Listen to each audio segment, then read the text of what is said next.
Practically, this is going to be the last session. Tomorrow morning there will be a 1 hour long class, 7 to 8, and right after that I have to leave for the airport in Sydney to catch a flight to Singapore. I thoroughly enjoyed my visit here this time. How did you all feel?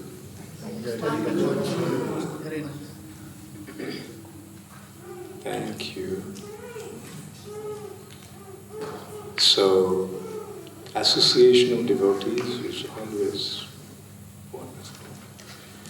And Srila Prabhupada has created this opportunity to associate wherever we go. I experience it all the time. I go to different places, and wherever I go, I have my family there. ISKCON family. So this is a good fortune that Srila Prabhupada has created, and it's very nice that the family is growing. The family is growing, and only one thing is that the family doesn't display that international touch that much. It is mostly is becoming an Indian family. When Srila Prabhupada was here, it was all non-Indians and very few Indians.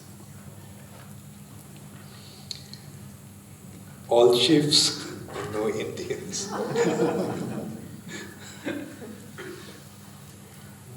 And now, actually, Prabhupada used to lament at times.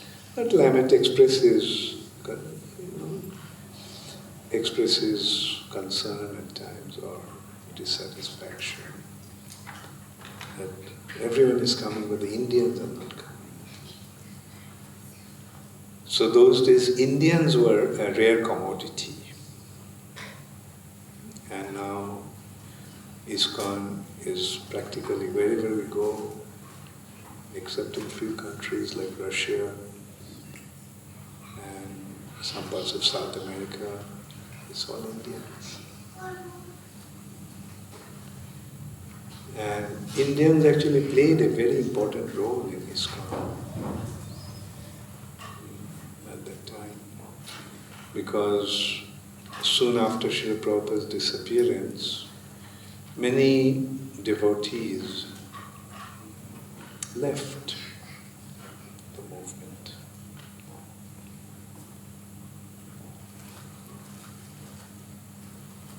There are various reasons why they left. One reason was many devotees got married.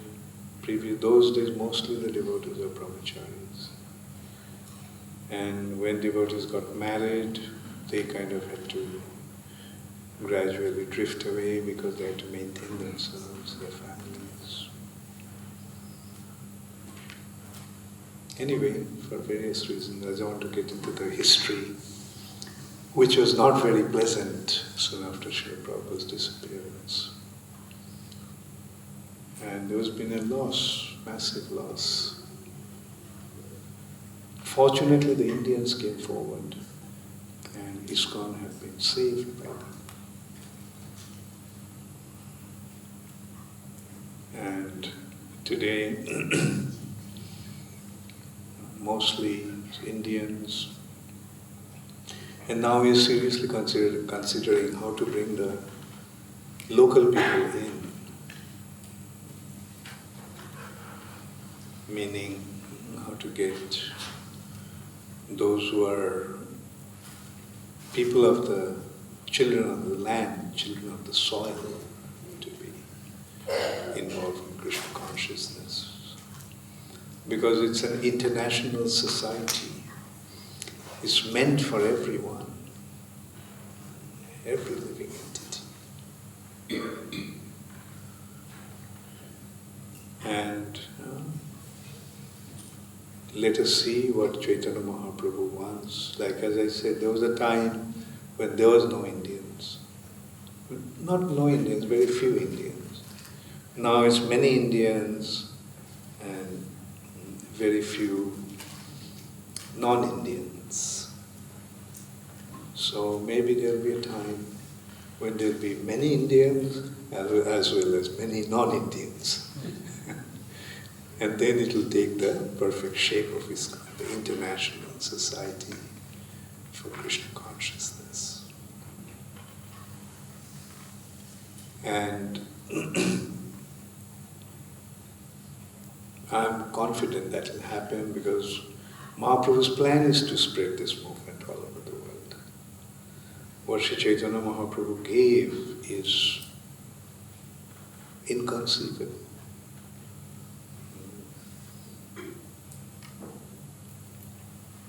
Like the other day we were discussing about that also, that when you are at a lower class of education, in the lower class you have only 1 or 2 books.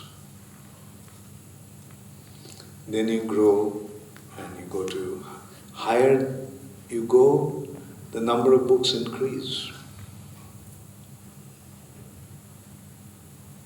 And then when you are in the final stage, like you're doing your PhD, then you have a whole library to get reference from.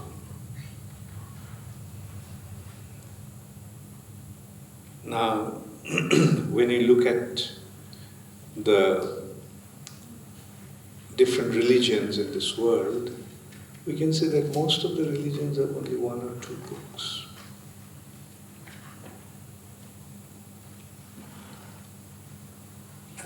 But when you come to the Vedas, it's an inconceivably large library. Bhuvini, Bhuvi Karmani, Shotarvani Vivakasha, Bhuvini. Innumerable books. That can sometimes be quite confusing. Like if a lower class student goes to a library, he'll be confused. Therefore, he needs a teacher to guide him. Which book to select, which book to study. That's why the role of a guru there is so important. Especially when you are dealing with the library. Christianity, just 1 book, Bible. Islam, just 1 book, Quran. Judaism, just 1 book, Torah. They're all speaking about God, no doubt, but the information is so limited there. But when it comes to the Vedas, so many books, so many different branches of knowledge. And Chaitanya Mahaprabhu actually gave the essence of all the wisdom of the Vedas. 2 books in that respect are very, very important. Like Vedas are flowing, Vedic wisdom is flowing through 2 streams, Upanishad stream and Puran stream. There are 108 Upanishads and there are 18 Puranas, principal Puranas. And of all the Upanishads, Bhagavad Gita, the essence, the Gita Upanishad. And in the Puran stream, Srimad Bhagavatam, Mahapuran. So Sri Chaitanya Mahaprabhu actually took these 2 streams of knowledge and presented his teachings. This is what it is actually what it actually is. And Srila Prabhupada also followed Sri Chaitanya Mahaprabhu's footsteps. And he emphasized mostly in these two books, Bhagavad Gita and Srimad Bhagavatam.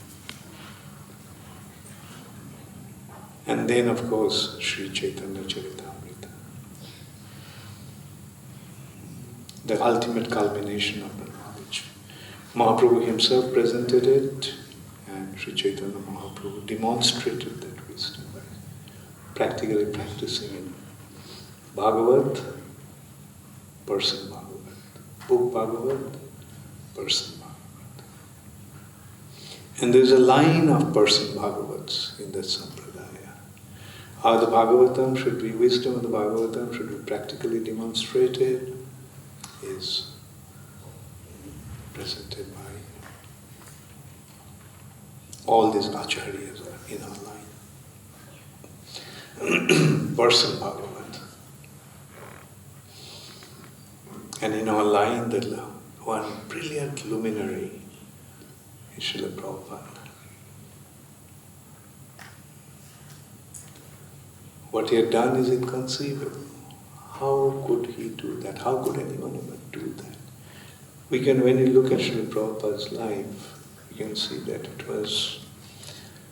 it's an amazing display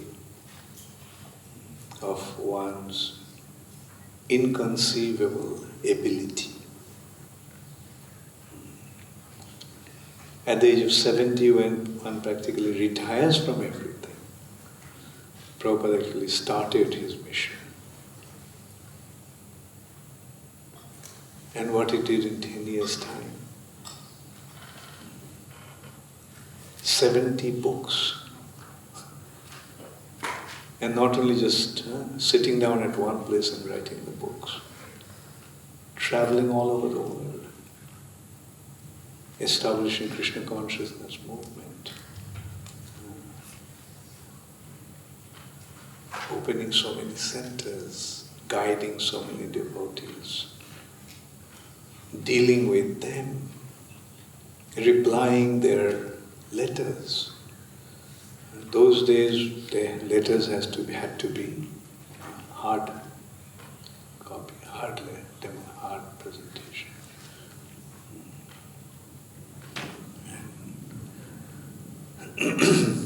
And Prabhupada made it a point that every letter should be replied. He made it a point. If he didn't reply, it was there. And then at some point he made it a point to reply. I had the experience. Prabhupada had a stack of Bengali letters that he didn't reply. And he gave me the stack of letters. He asked me to reply them. And the way he did it, I had to read the letters out to him. And then Prabhupada would give the points, how to reply. And then I had to write the draft based on those points. Then I had to read the draft to Srila Prabhupada. Prabhupada would correct them. And the final one, I had to handwrite in Prabhupada's letterhead. And Prabhupada used to sign them. Then I used to post them. The stack of Bengali letters were finished. Even bigger stack was a stack of Hindi letters. So Prabhupada wanted me to answer all those letters also. So this is how caring Srila Prabhupada was. He responded to him. To him, every letter was important, every body was important, everyone's problems were important. So how could one do that?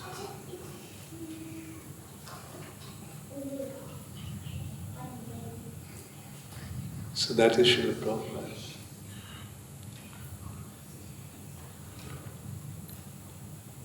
And then the way he established ISKCON, the other day we were discussing about that. The way he established ISKCON is a genius, display of his genius. As if he could see into the future. And what is the future? towns and villages all over the world, in every town and village. With that in mind, Prabhupada actually structured ISKCON. From the very outset, from the beginning of the establishment of the institution.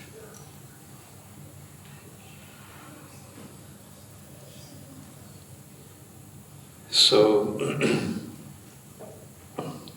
it is by His mercy that we are getting Chaitanya Mahaprabhu. And Prabhupada often used to quote one verse from Chaitanya Charitamrita. Chaitanya Chandre Daya Koroho Bichar. Just consider the mercy of Sri Chaitanya Mahaprabhu. Bichar korile chitte pabe chamutkar. Then you'll be awestruck, wonderstruck when you see what it actually is.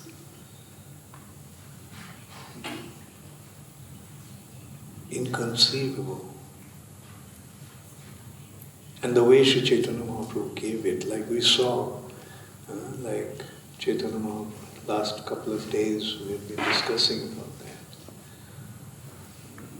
Like his teachings to Sanatana Goswami.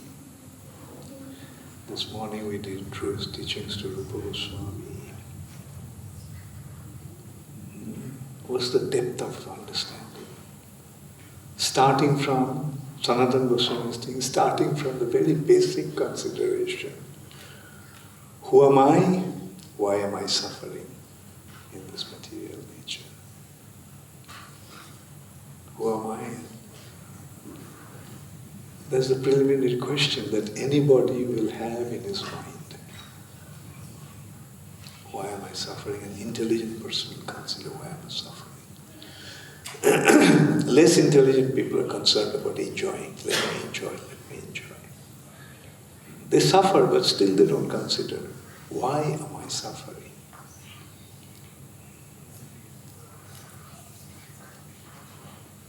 Starts from there. And then is taking him higher levels of understanding.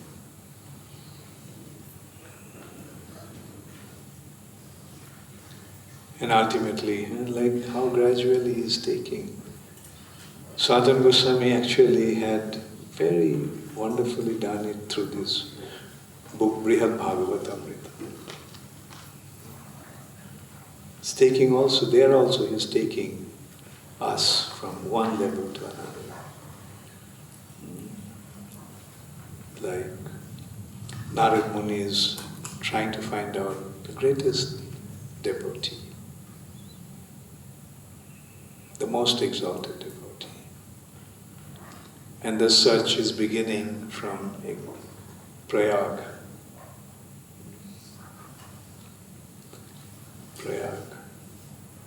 He sees a Brahmana and he says that he thinks that this is the greatest devotee, the way he was worshipping the Lord. He approaches the Brahmana and when he describes him as the greatest devotee, the Brahmana is saying, no, not me, I'm not the greatest devotee. He is telling that the Kshatriya king is the greatest devotee. Because he's saying that as a Brahmana, it's my duty, it's my occupation is to worship the Lord, so that's what I'm doing. But the Kshatriya king, he's a warrior, he's a king, but the way he displays his devotion to the Lord. Goes to the king, no, not me, the greatest devotee. Indra is the greatest devotee. He goes to Indra. Indra says, no, I'm not the greatest devotee. Brahma is the greatest devotee. He goes to Brahma. Brahma says, no, I'm not the greatest devotee. Shiva is the greatest devotee. Goes to Shiva. Shiva says, no, I'm not the greatest devotee. The residents of Vaikuntha are the greatest devotee. And Parvati says, among them Lakshmi is the greatest devotee. Then when Narad Muni was about to go to Lakshmi, go to Vrindavan, go to Vaikuntha, then Lord Shiva says, you see, actually the greatest devotee is Prahlad. Goes to Prahlad. Prahlad says, no, I'm not the greatest devotee. Hanuman is the greatest devotee. And they're giving reasons why. Prahlad Maharaj is telling Narad Muni, in my childhood I displayed some devotion. It was kind of not really well-founded. Why? Or I was not really. It was not out of devotion that I was simply dependent upon him. Devotion means rendering service. What kind of service did I render? I didn't render any service. But look at the service that Hanuman rendered. So that's how he's justifying why Hanuman is a greater devotee. He goes to Hanuman. Hanuman says, no, Pandavas are the greatest devotee. Goes to Pandavas. No, the Jadavas are the greatest devotee. He goes to Dwarka. Uddhav is the greatest devotee. He goes to Uddhav. And there he finds that Krishna is in an extremely difficult situation.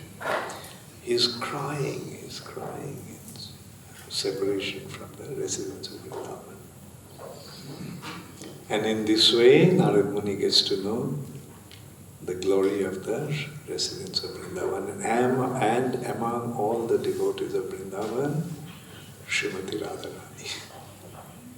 So in this way we are seeing how Chaitanya Mahaprabhu's followers, like Sanatana Goswami and others, have taken us gradually, systematically, logically, rationally, taking us, not sentimental approach, very, very practical way of understanding the different levels of devotion. Why we Gauriya Vaishnavas are practicing what we are practicing? Because we found the highest.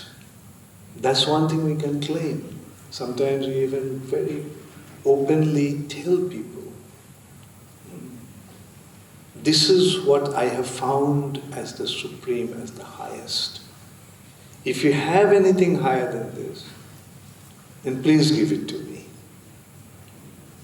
I'll accept it. How can I say so boldly?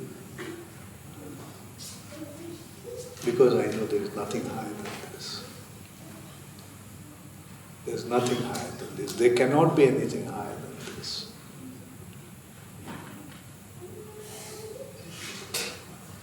So this is what Chaitanya Mahaprabhu had given us.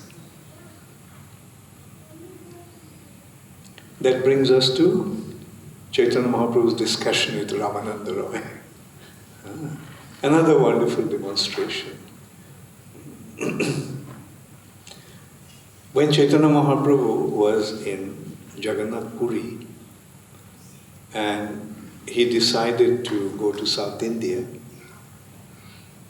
on a tour, then Sarvabhauma Bhattacharya told him about Ramananda Roy. Actually, before that, Sarvabhauma Bhattacharya was, before coming in contact with Sri Chaitanya Mahaprabhu, Sarvabhauma Bhattacharya was an impersonalist.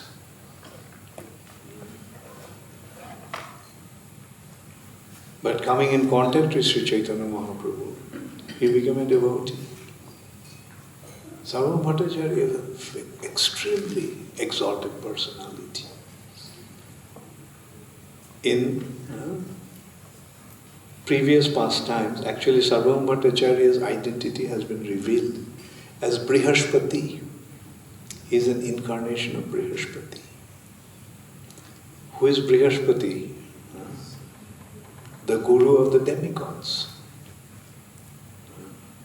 We can see how exalted a personality he is. And that Sarvabhauma Bhattacharya was an impersonalist, and he was recognized as the greatest Vedantist. He was the greatest exponent of Vedanta philosophy. But in that, Shankaracharya's line. Shankaracharya's line is impersonalistic line. It was not only impersonalistic. In Vedas also there is an impersonal understanding. Like one aspect of spiritual reality is impersonal. Brahma Jyoti, light, energy. Energy is impersonal, meaning doesn't have any form.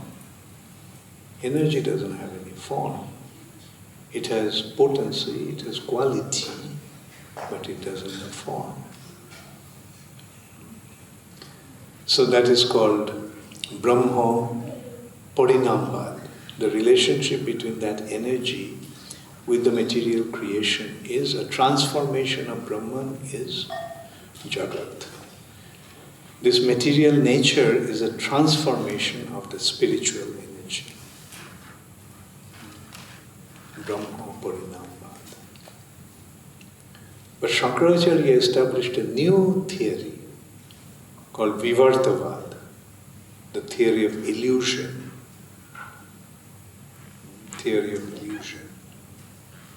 Illusion means it is not but appears to be in a certain way. There is no water in the mirage, but mirage is burning sand, burning hot sand that it's actually fire, but gives the impression of water. That's an illusion. It's not, but appears to be in a certain way. See the difference? Brahma, spiritual energy, transformed into material. But Shankaracharya's point was, no, it is not there at all.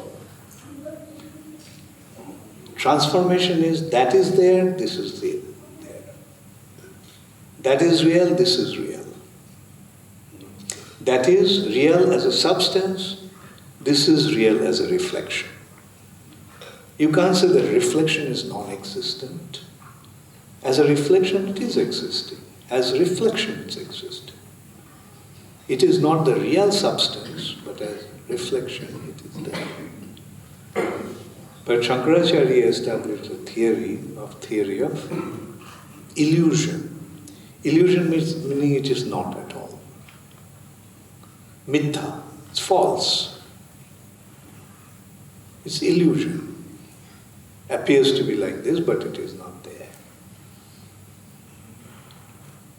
And all the concept has been given in a certain way that it's a Brahma transformed into Avatar, Narayan, God, is a transformation of Brahman. See, instead of Lord being the source of Brahman, he established a theory that the Lord is a transformation of Brahman. Narayan is a transformation of Brahman. In the mode of goodness, Brahman is Narayan. And in this way, he created a hodgepodge theory. He himself admitted. Ashat Shastra. Ashat. Ashat. Temporary, unreal theory that I will establish. In the age of Kali, appearing as a Brahman, Lord Shiva is admitting it to Parvati.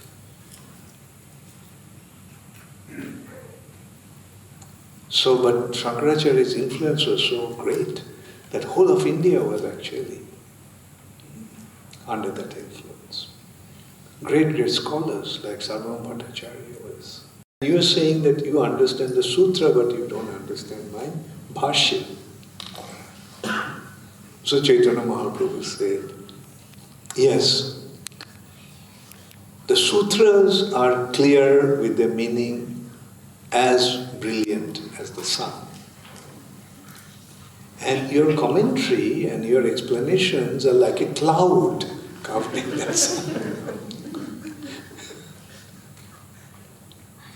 Your explanations are not clarifying, your explanations are covering the sutra's meaning. And in this way, Sarvabhauma Bhattacharya and Chaitanya Mahaprabhu got into some discussion further. And then Chaitanya Mahaprabhu presented one verse, Atmaram verse. That verse from Srimad Bhagavatam is saying, Sarvabhauma Bhattacharya's point is the liberation is the ultimate goal of life. That is Shankaracharya's Mayavad philosophy. The goal of life is to attain nirvana. Goal of life is to attain to merge into Brahman. That's the goal of life. Mukti. But Chaitanya Mahaprabhu pointed out that those who have become liberated, those who have become completely free from material bondage, and those who are experiencing the joy of spiritual situation, the spiritual ecstasy, they become engaged in serving the Lord. So you're saying liberation is the goal, but actually, even after liberation, one becomes engaged in serving the Supreme Personality of Godhead. Atma Ramascha Munayo. Atma Ram.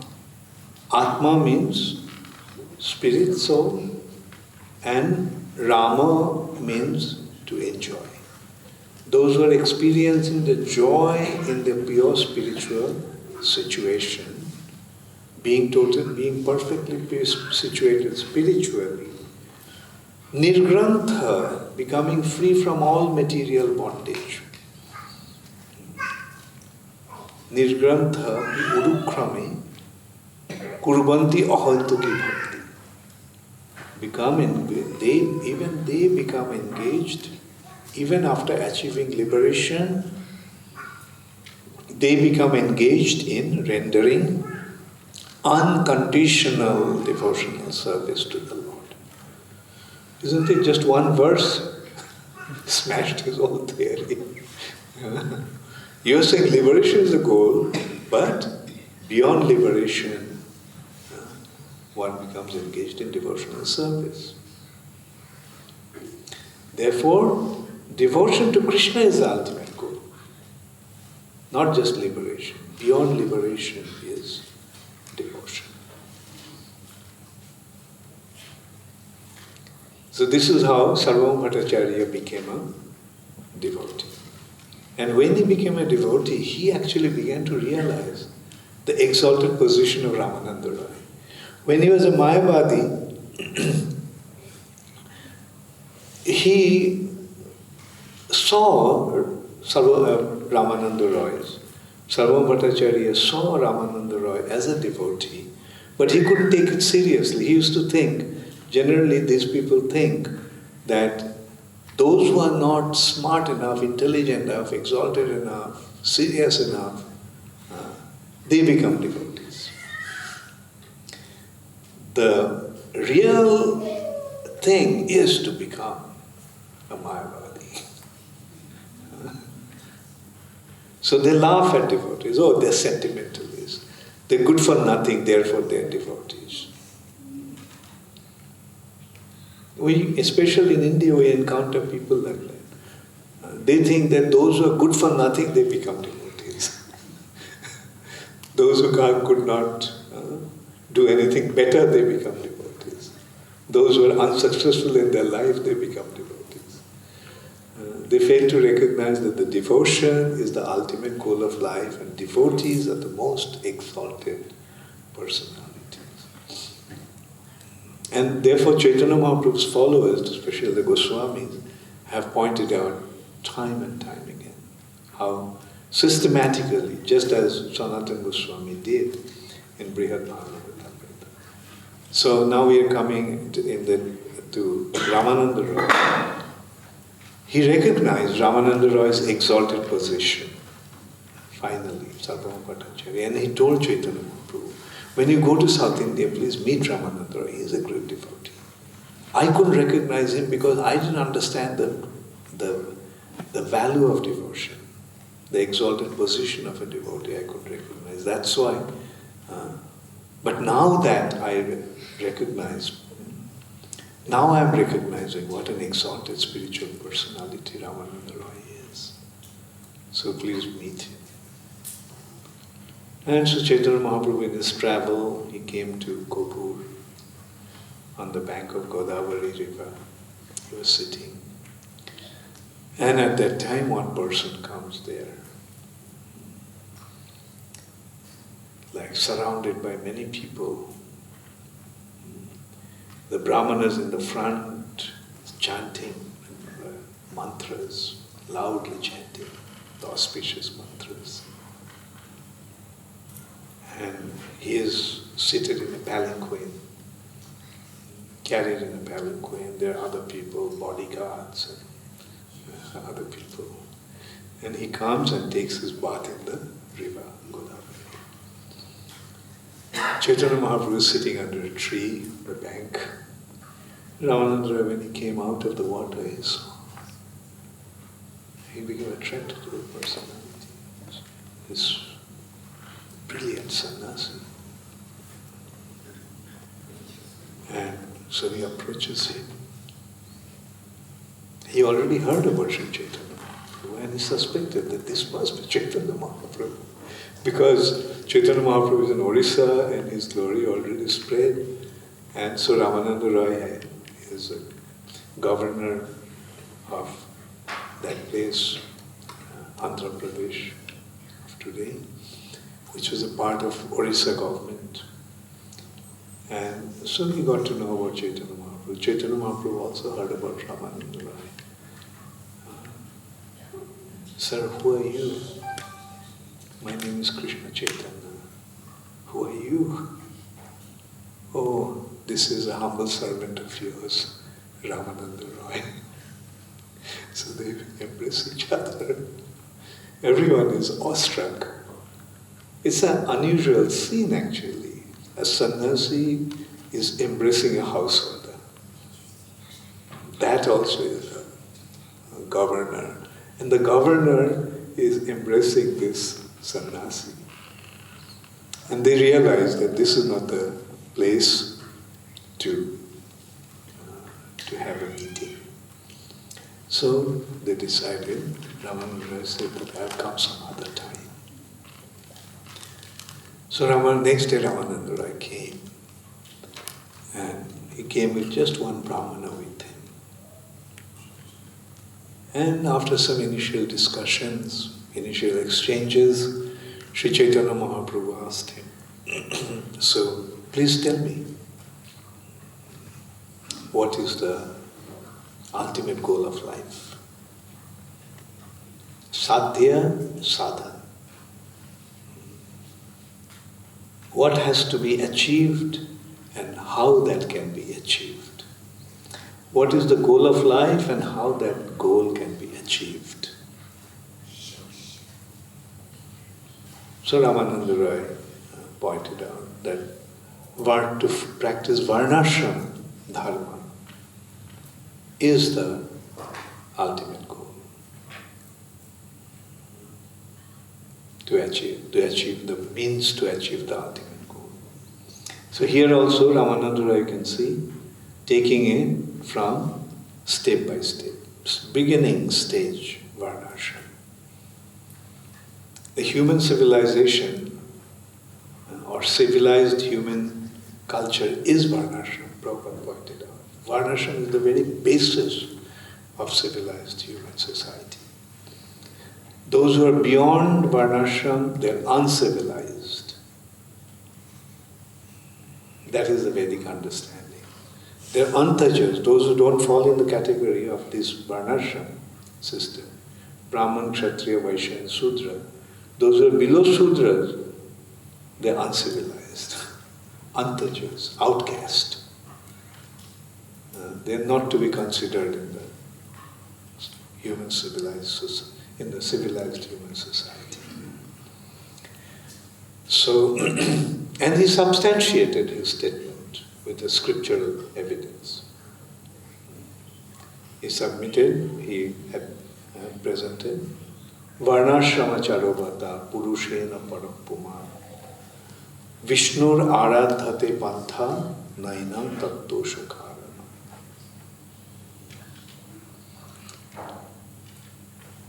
Practicing the process of this Varnashram system, Varnashram Acharavata, Acharan, to practice,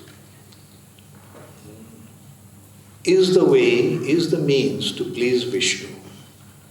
There is no other way. Nainam Tatto Shukharana. But Chaitanya Mahaprabhu rejected that. That's external.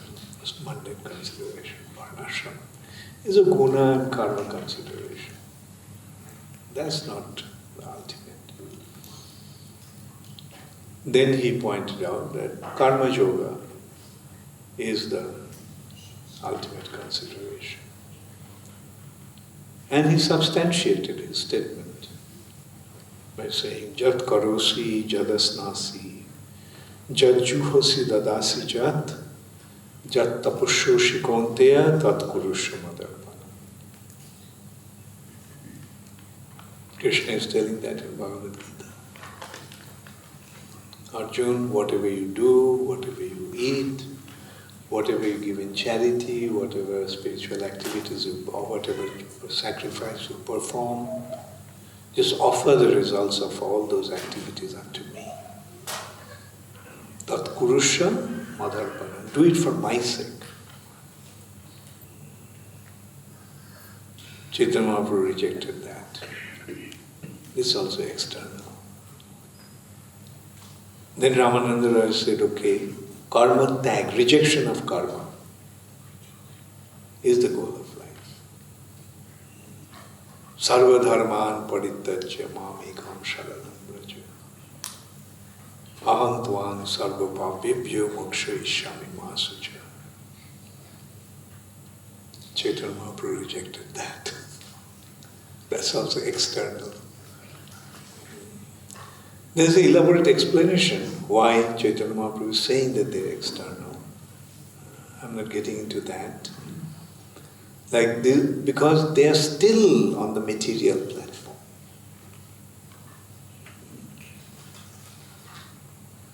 Mamekam sharanam braja. But it is not, the goal hasn't been achieved. It hasn't come to the actual spiritual platform. That's what Chaitanya Mahaprabhu is pointing out. Karma tag, also rejected. Then he pointed out about Jnana Yoga as the goal of life. Brahma bhuta prasannatma na sochati na kankshati sama sarveshu bhuteshu mad bhakting labhate param. Brahma bhuta stage. At that stage, one is beyond the material platform. Brahma bhuta stage is beyond the material nature. And Krishna himself is saying, mad bhakting labhate param. At that stage, one achieves my devotion. Transcendental devotion. Mahaprabhu rejected that. This is also external. Then Sarvabhauma Bhattacharya, then Ramananda Rai pointed out the devotional service free from karma and jnana. These two platforms are still on the karma platform and then jnana platform. These two are bhukti platform and then mukti platform. But now he is saying bhukti, mukti, beyond bhukti and mukti platform. Anna bhilashita sunnam jnana karmad anapritam Anukullena Krishnanushilanam Bhaktir Uttama. Came to the point of pure devotion, Bhaktir Uttama.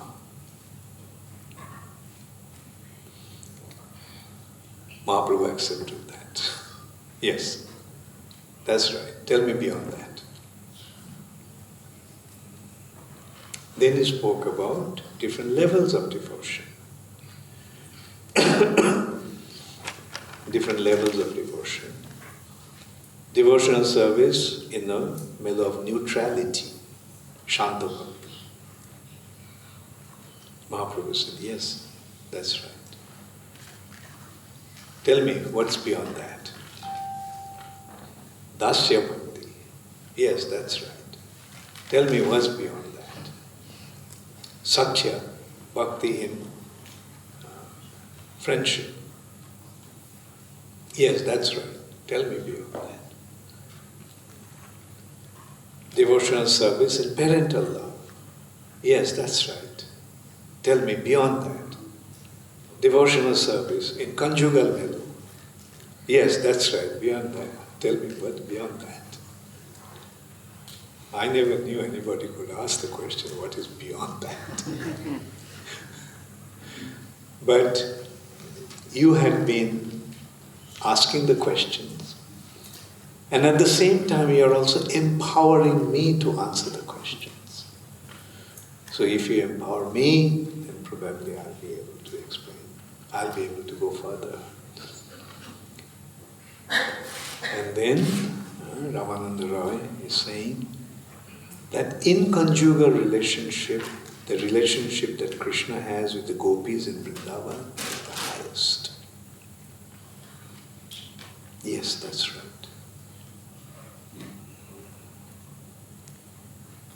In Rasa dance, Krishna is dancing with innumerable gopis. But there are one Krishna between two gopis. But in the center, Krishna is dancing alone with one gopi, so this gopi must be very special. Yes, that's true. And this gopi once got upset with Krishna or felt proud about her situation and she left. And when she left, Krishna also left all these thousands and millions of gopis and just went ahead with her, went on with her. So this gopi must be something very special. So in this way, he established the supreme position of Srimati Radharani as the greatest of the devotees. See how systematically, step by step, and how can anybody have any doubt or question that gift of Sri Chaitanya Mahaprabhu is the highest possible spiritual gift, highest possible spiritual elevation that one can ever achieve.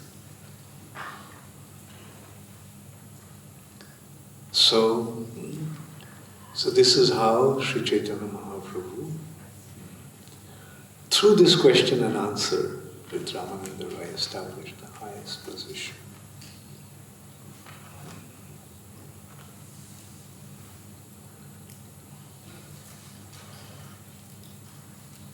So in this way we can see how fortunate we are that somehow or other, by Srila Prabhupada's mercy, we have been able to achieve, or at least not achieve, we have been able to have access to this most exalted spiritual gift. So now that we have this wonderful gift from Srila Prabhupada, let's take full advantage of it. Let's take full advantage of it. Utilize it in the most sincere way. And then, yes, our life will be definitely successful. This human form of life will become successful, and we'll be able to achieve the ultimate goal of life. And our mood should be, it doesn't matter when, but we know that someday it will happen if we remain on this path. Therefore our prayer is that please don't allow me to go out of this line, deviate from this line. Let us stay in this line forever. How long it will take doesn't matter. But let me just remain on this path. Like if we get into a New York bound aeroplane, then we know that if we remain in the plane, someday we'll reach New York. So similarly, ISKCON is actually a vehicle that is designed to take everyone back to Golok Vrindavan. So it's only a matter of remaining in this vehicle. And the vehicle will carry us to our ultimate destination. So that's all we have to do, and we have to have that implicit faith. That yes, we came to the right place, we boarded the right spaceship, and the destination will definitely be reached. In that respect, I remember one incident. Once Narad Muni was traveling. Narad Muni actually can go anywhere, and he travels all the time.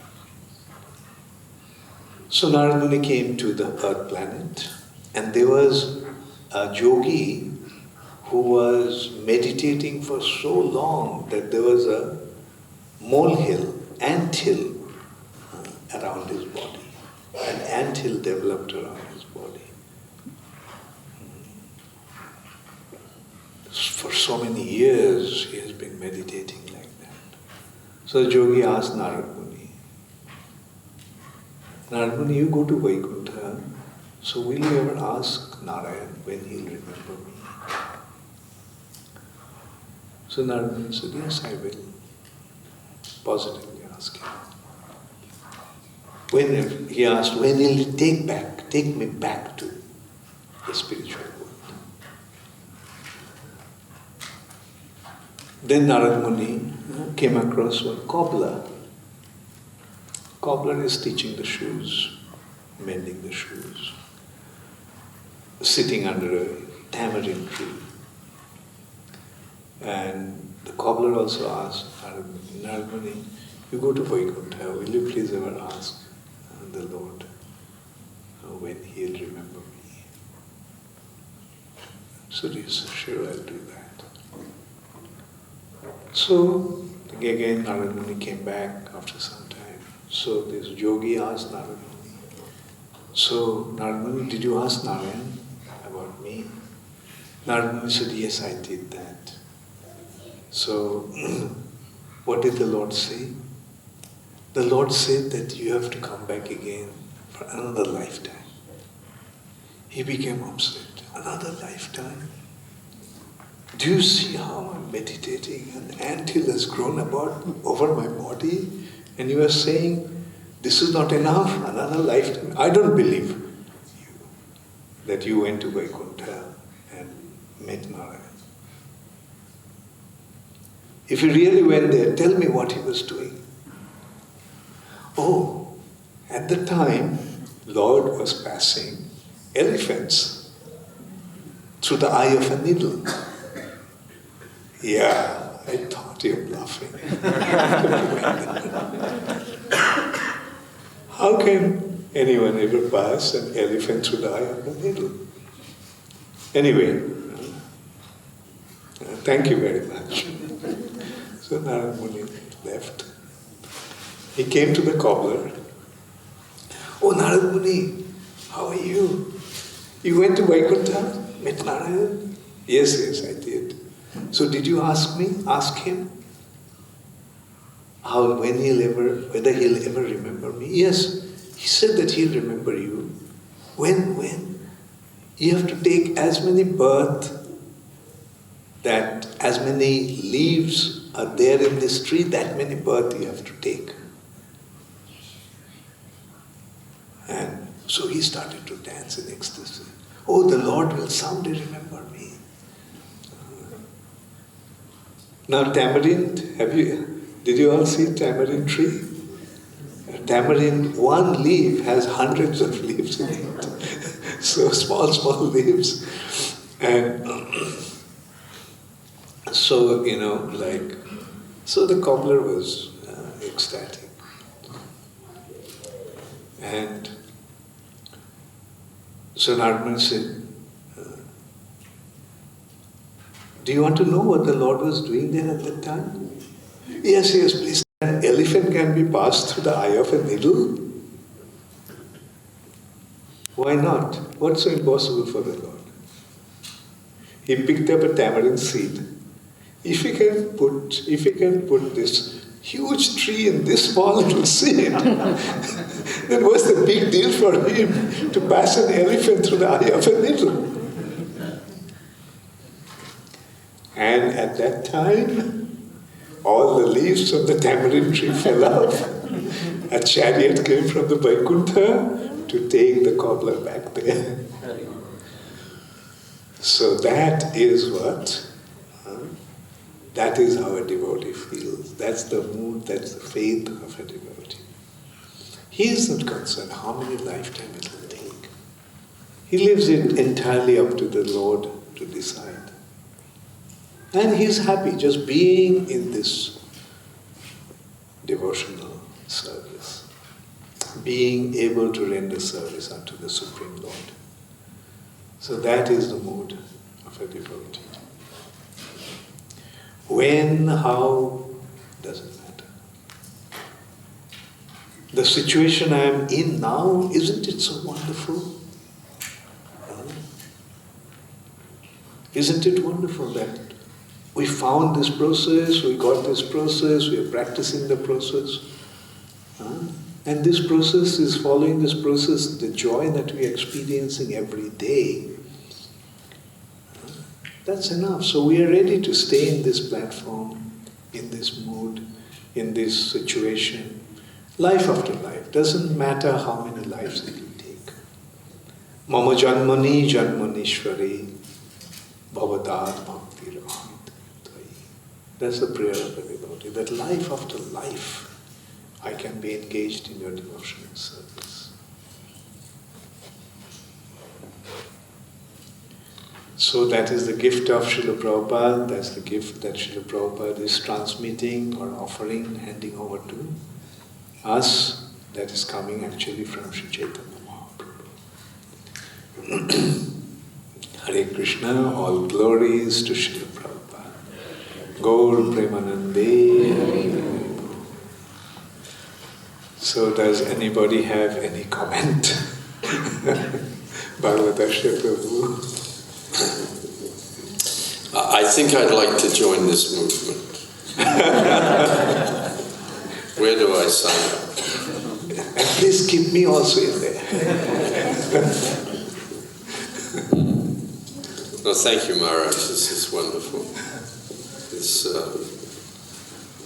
This exchange between Ramananda Roy and Lord Chaitanya, I think, is the most sweet exchange of the whole Chaitanya Charitamrita. There are so many other little things and so forth, but as an extended exchange, and the way Lord Chaitanya does it, as Ramananda Roy realizes at a certain point that you're asking the questions, but you're also making me give the answers. And I find that very endearing, very, very endearing, that Lord Chaitanya engages in that loving way with Ramananda Roy. It's a very, very intimate lila. Thank you so much, Bhagavatasya Prabhu. Thank you, Maharaj. Thank you. Satamaharani.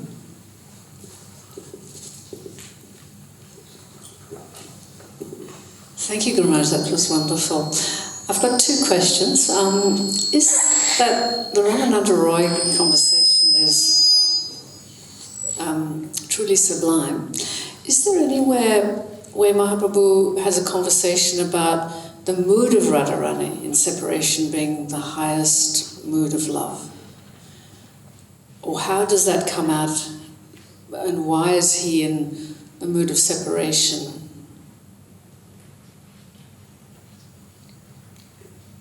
There are descriptions of the condition of the residents of Vrindavan in separation from Krishna. There are, like Rupa Goswami described that in Viratha Madhav. There's a drama. And also in Brihad Bhagavatamrita, like when, even actually in Srimad Bhagavatam, when Uddhav goes to Vrindavan, he sees the condition of the residents of Vrindavan.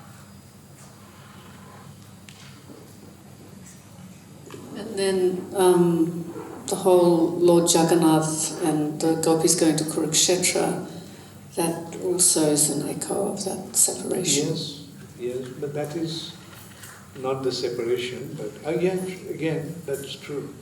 Like when Radharani saw Jagannath, Krishna, in Kurukshetra, the way she felt, that no, this is not the Krishna that I knew.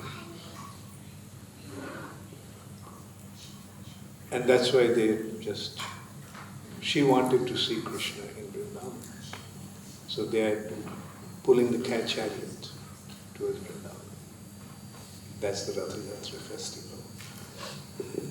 Thank you. Then the other question is, I really get it that when we sign up for ISKCON, we are in a wonderful path of devotional service, and it doesn't matter where you're situated. But in the Shishastakam, there's a terrifying verse where Mahaprabhu says, I don't care if you ignore me forever, or I don't think I could bear that, Guru Maharaj. That's too much. Well, thanks for being so honest. But it's a matter of being elevated to that position. When the love becomes so deep, so profound, then the mood doesn't matter how you treat me. I can't help but loving you. That is the mood. And that is, and that is displayed by a chaste wife. And in India, actually, we find so many such instances from the past, not in today's India. There had been such incredible sacrifices made by wives towards their husbands, although the husbands didn't treat them properly. The husbands treated them badly, manhandled them, abused them, but still they maintained their attachment to the husband. It's love. And then the ultimate consideration of that love is that when the husband died, voluntarily went to the husband. That's the display of the intense love they had for their husbands. The existence became totally meaningless after the husband left, because her whole life was centered around husband. So that is love. Thank you, Guru. You said it in the phrase, I can't help but love. Yeah. You've lost it. That's the highest or the deepest level of love. That there's no way back. You're lost. You've lost yourself to the beloved, and you can't help but love. That's a very powerful phrase. Thank you. Yes, Pranavishwar.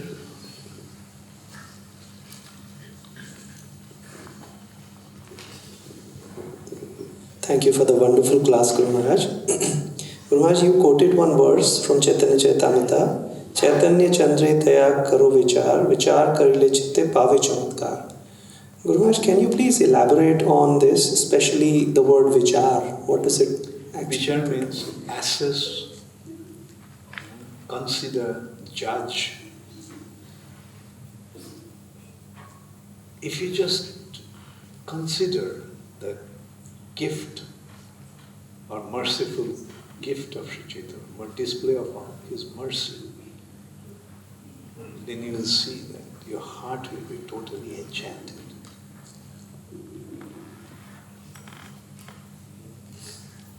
Thank you, Guru. One more question. Sure. Just on that step-by-step process, when Ramanand Rai engaged with Sri Chaitanya Mahaprabhu, now Bhagavad Asha Prabhu also said it's very intimate pastime of the Lord. But for us, is it right to understand that he's interacting in such a step-by-step process because he's trying to teach us? Or is it Lord's wish? Is it Leela? How do we put that step-by-step process? Like it's not just some... The point is, it's not just some sentimental understanding or sentimental display or sentimental conclusion. It's a systematic conclusion. Karma, jnana, yogic perfection, devotion. Actually, I mentioned it in The Ocean of Mercy. Srila Prabhupada actually pointed out the 6 branches of philosophy, how it is leading to devotion, Uttar Mimamsa, Vedanta Sutra. And all the other things, Karma Kanda, Jnana Kanda, exemplified or explained by different branches of philosophy, different rungs of a ladder. The rungs are not goal. The rungs are the means to come to that ultimate point. But if the mistake is when they take the rungs to be the goal, then they get misdirected. So that is the thing. Like the ultimate point is devotion. And all the other processes, yes, yoga has its relevance. Otherwise, why should it be there? Jnana Kanda has its relevance. Karma Kanda has its relevance. But those purposes are for particular stage of life. Initially, one wants to enjoy. The Vedas are not saying, don't enjoy. Vedas are saying, go ahead, enjoy. But enjoy the right way. What do you want? And Vedas, like a kalpavriksha, desire tree, is giving the means. Okay, you want to become a king? Become a king. The means is given by the Vedas. You want to become the king of the heavenly planets? Become Indra. Giving all the possible means to achieve the goals in that. But then, finally one is realizing, Ke ami, amare kene jale taput, right? Why I am suffering in this world, right? That is the beginning point of wisdom. Those who are trying to enjoy this material nature, they are actually in ignorance. The transcending the ignorance begins, transcending that platform of ignorance begins from that point. I'm suffering. Why am I suffering? That is actually then taking further and further. What is this material nature? What is this place? What is this body? What is the purpose of this body? This material nature is a prison house. This body is an instrument to receive pain. So what can you achieve? What can you get being in a place of suffering with a body which is meant for suffering? And then transcending the material nature, you come into spiritual life, spiritual reality. Then in the spiritual reality, we get to recognize that we are individual spiritual entity. Krishna is the absolute spiritual entity, supreme spiritual entity? What's the relationship between this, us and him? So this is how Vedas are actually taking us from different levels of understanding and then bringing us to the ultimate point of devotion. But then devotion also is not ending in devotion. Devotion also has its different levels. Different mellows and different involvements in devotion. So this is how it's taking us. And the ultimate consideration is become a servant of Krishna. Not only become a servant of Krishna, become a servant of Krishna's devotees of Krishna. এই নিবেদন ধরো সখীর অনুগত করো সেবায়ধিকার দিয়ে করো নিজ দাসী. We're singing every morning. My earnest prayer is that let me become one of the followers of the gopis, sakhis. And please allow me to become a servant, a maid-servant, by being engaged in the service to the Supreme Transcendental Couple. Thank you, Guru Maharaj.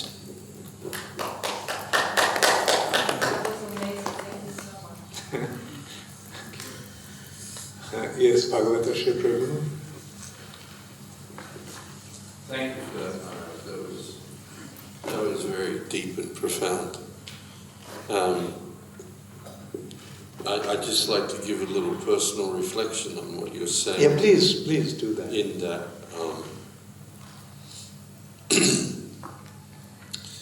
Prabhupada, my understanding is that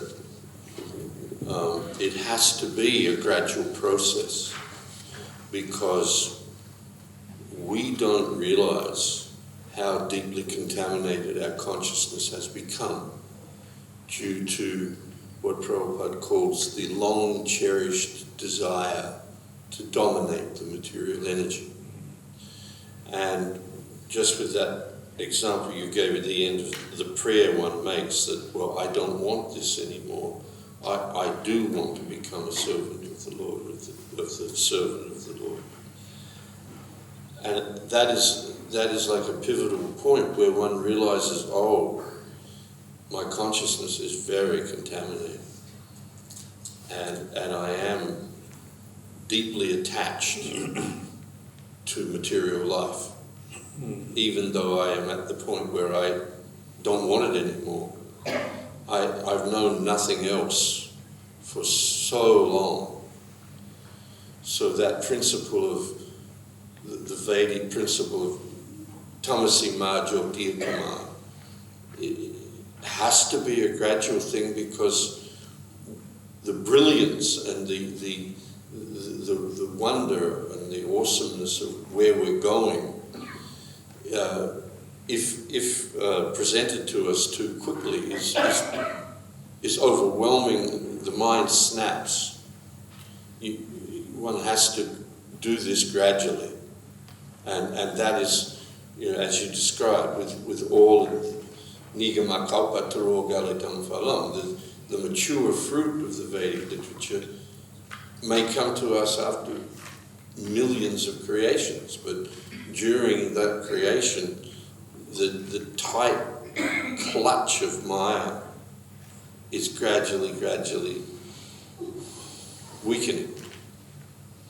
But the danger always is to slip back and become bewildered again. So Lord Mahavishnu says that to Brahma at the end of the Brahma Samhita, that by this gradual process, regular, gradual, proportionate process. And Prabhupada used to stress always that therefore we have to be patient. We have to be patient and be satisfied where we are and know that more is coming, but ultimately the Lord is the physician and he knows when to take us to the next level. Thank you so much, Bhagavata Prabhu. Hare I was Krishna. just, I didn't want to say anything in a sense to, just as a reflection on what you said, a personal reflection, because after 45 years, I realized this is a gradual process. But the beauty of the process is it is actually ecstatic from the beginning. True. Because the essential meaning of ecstasy means ecstatic. We have been lifted out of what is actually a static situation of entanglement in Maya. You're going nowhere. You're just entangled. Stuck. You're stuck, and it's mukti bhukti. It's all poison. But people like one devotee asked me a few years ago. He went to the 24-hour kirtan in Birmingham, and Sachinandan Swami goes there, and he's always very ecstatic, very happy. And this devotee said to me, he said, I've been chanting for 30 years. He said, when do I start to experience ecstasy like that? And I said, well, if you think you're not going to, or nothing's happening, stop chanting. And he said, I couldn't do that. I said, well, you're already in ecstasy then, aren't you? You're already in an ecstatic situation. Yeah. So it's really just stick with it. Just stay with it. No, and don't compare yourself to others. Because the Lord has an individual plan for everyone. Everyone, true. Yeah. And he's the benefactor and well-wisher of everyone. Yeah. So we don't have to worry. Yeah. True. Thank you. Thank you. So, is there any other question? Yes, Satyam.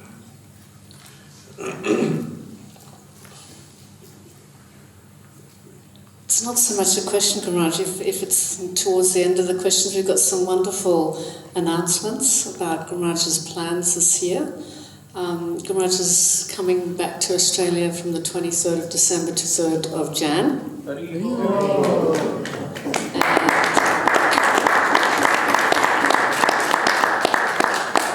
Not long enough.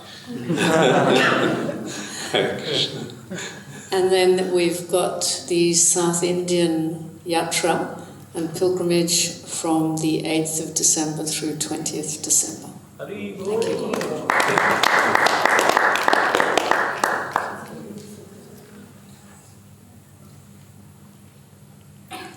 Thank you all very much, Hare Krishna.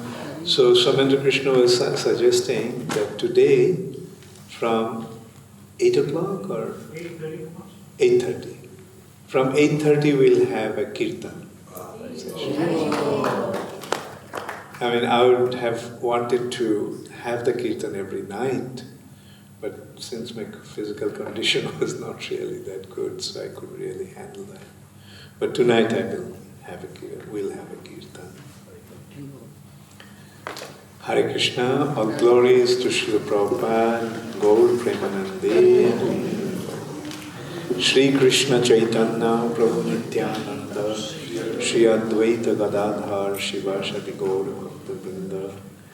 Hare Krishna, Krishna Krishna, Hare Hare, Hare Rama,